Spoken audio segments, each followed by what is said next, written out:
आप देख रहे हैं कोटा 24 न्यूज़, सच्चाई की आवाज़। रोटरी क्लब कोटा की नए सत्र की शुरुआत। वर्ष भर तक चलेगा रक्त जागृति और जन सेवा के बड़े बड़े अभियान। सरकारी स्कूलों में जंक फूड के खिलाफ जागरूकता, निःशुल्क डायलिसिस और दिव्यांगों के लिए महाशिविर का होगा आयोजन। समाज सेवा की 67 वर्षों की गौरवशाली परंपरा को आगे बढ़ाते हुए रोटरी क्लब कोटा ने वर्ष 2026-27 के नए सत्र का विधिवत पूजन के साथ साथ भव्य शुभारंभ किया। इस अवसर पर नवयुक्त अध्यक्ष लक्ष्मण सिंह खींची एवं सचिव मुकेश चौधरी ने अपनी नई टीम के साथ आधिकारिक रूप से पदभार ग्रहण किया। क्लब ने आगामी वर्षों के लिए कई महत्वाकांक्षी सेवा योजनाओं की घोषणा की। स्वास्थ्य सेवाएं गोबरिया बावड़ी स्थित मानव सेवा हॉस्पिटल में क्लब द्वारा संचालित डायलिसिस मशीन के जरिए जरूरतमंद मजदूरों को निःशुल्क डायलिसिस सेवा जारी रहेगी। जेकेलोड अस्पताल में नीकू पीकू वार्ड और न्यू मेडिकल कॉलेज में फिजियोथेरेपी सेंटर जैसी परियोजना क्लब की प्राथमिकता में शिक्षा।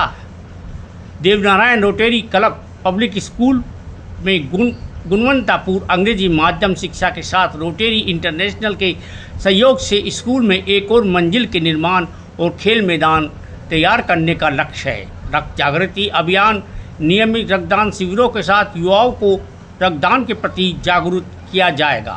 सरकारी स्कूलों में जंक फूड के खिलाफ विशेष अभियान, नेत्रदान व अंगदान कार्यशालाएं भी आयोजित की जाएगी। महिला सशक्तिकरण, सिलाई और कंप्यूटर प्रशिक्षण केंद्रों की क्षमता 100 से बढ़ाकर 150 महिलाओं तक की जाएगी। साथ ही सैनिटरी पैड वितरण, स्वास्थ्य सेमिनार आयोजित होंगे। दिव्यांग सहायता महाशिविर रोटरी इंटरनेशनल के सहयोग से 10,000 दिव्यांगों को कृत्रिम अंग, कैलिपर्स और अन्य सहायक उपकरण वितरित करने के लिए एक विशाल शिविर लगाया जाएगा। पर्यावरण में अन्य संबल 3 अभियान के तहत पौधारोपण, रोटरी ब्लड बैंक में अत्याधुनिक इलेक्ट्रॉनिक फोरेसिस मशीन की स्थापना की जाएगी। इस अवसर पर क्लब के पदाधिकारियों ने समाज के हर वर्ग तक सेवा पहुंचाने का संकल्प लिया।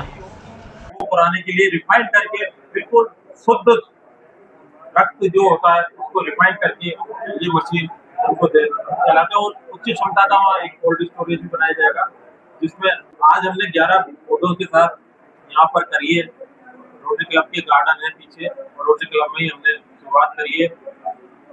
हम 7 अच्छी बस्तियां हैं और जो बड़े बड़े गार्डन है जिनमें खाली स्थान हमें गवर्नमेंट मुहैया करेगी, उसमें हम वृक्षारोपण, वृहद वृक्षारोपण का एक बहुत बढ़िया अभियान लाने की बात कर रहे हैं। इस साल का जो मेन लक्ष्य है वो रक्त जागृति अभियान है, जो कि चलाया जाएगा और लगभग 50 कैंप, ब्लड कैंप लगाएंगे हम।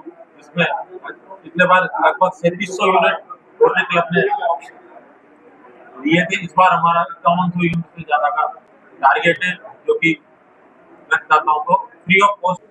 रोटरी क्लब हमेशा सेवा के लिए जाना जाता है और एक निरंतर चलने वाली प्रक्रिया है। इसमें एक अध्यक्ष से दूसरे अध्यक्ष को हम सेवा दायित्व सौंपते हैं, तो मुझे बड़ी खुशी है कि मेरा ये सेवा का दायित्व मेरे अग्रज लक्ष्मण खींची जी इसको लेकर के जाना चाह रहे हैं। पौधारोपण, रक्त जागृति अभियान, रक्तदान शिविर, रक्त डायलिसिस मशीन, हमारी देवनारायण योजना जो विद्यालय चल रहा है वो, और डायलिसिस यूनिट जो भी हमारा वहाँ चल रहा है, सभी प्रकल्पों को निर्बाध रूप से रोटरी क्लब आगे भी संचालित करता रहेगा। पौधारोपण और रक्तदान में भाई लक्ष्मण जी ने इस बार विशेष जोर देने का आह्वान किया है, तो रोटरी क्लब इस पर पूरा काम करेगा और हम पूरी आशा की नहीं, पूरा विश्वास रखते हैं कि लक्ष्मण सिंह जी के नेतृत्व में रोटरी क्लब सेवा की नई ऊंचाई को छूएगा। आप सभी पत्रकार बंधुओं का बहुत बहुत नाम बता। पिछले वर्ष सबसे बड़ा अचीवमेंट क्या रहा? पिछले वर्ष हमने रक्तदान का एक अलग से अभियान चलाया था, जिसमें हमने एक नया प्रयोग करने का प्रयास किया था कि हम सदस्यों के घर घर गए थे रक्तदान के लिए। हमने आह्वान किया था कि किसी सदस्य के घर में कोई जन्मदिन या कोई भी शुभ कार्य हो तो वो हमें सूचित करें।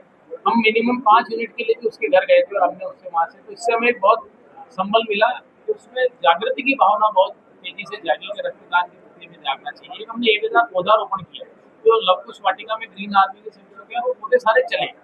हमने उन्हें चेक भी किया, वो पौधे चले। आज एक वृक्ष के रूप में वो लगभग 10-10, 11-11 फीट की 8-8 फीट के पौधे बन चुके हैं। उस पर हमने काम किया। विद्यालय में हमने हमारे देवनारायण योजना वाले विद्यालय में भी काम किया, जिसमें अभी 8वीं को हमने क्रमोन्नत किया है और अब 10वीं का हम इस साल से प्रयास कर रहे हैं और वहाँ निर्माण कार्य भी शुरू करने का प्रयास नाम